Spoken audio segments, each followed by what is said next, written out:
यांचा सन्मान करण्याचा उद्देश असा होता की अनेक गणेश मंडळांनी गणेश मूर्ती स्थापन करून गणेश उत्सव साजरा केला.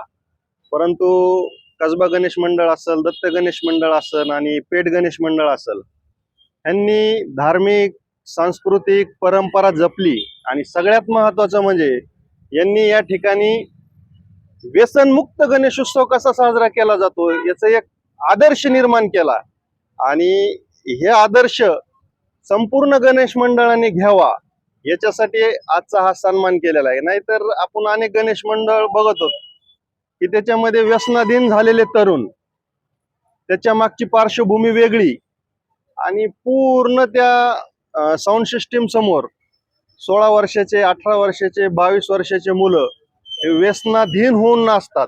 ते कुठेतरी बदललं पाहिजे आणि तरुण व्यसनात भरकटला नाही पाहिजे असा आदर्श त्यांनी गणेश मंडळांनी घालून दिलेला आहे. आणि तसं पाहिलं तर हे गणेश मंडळांना इतिहास आहे.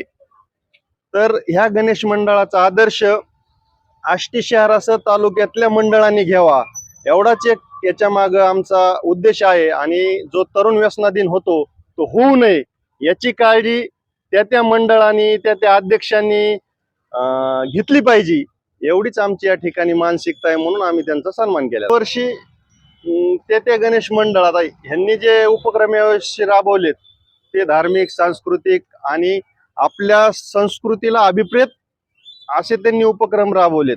तर यांचा आदर्श या मंडळांनी घ्यावा असे उपक्रम त्यांनी राबवावेत एवढाच याच्यामधून संदेश देण्याचा आमचा प्रयत्न आहे. बरोबर आहे. आमच्या कसबा गणेश मंडळाला पुढच्या वर्षीचा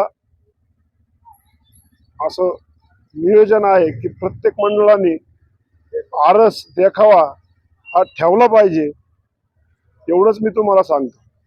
अगदी बरोबर आहे सत्कार केला त्याबद्दल. असा जर सत्कार जर झाला तर याचा आदर्श लोकही घेत राहतील, इतर मंडळी घेत राहतील.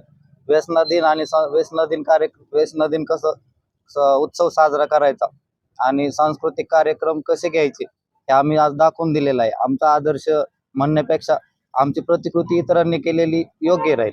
पुढच्या वर्षी सर्व गणेश मंडळांनी आरस आणि देखावे साजरे करावेत अशी आम्ही आमच्या वतीने सर्वांना विनंती करतो.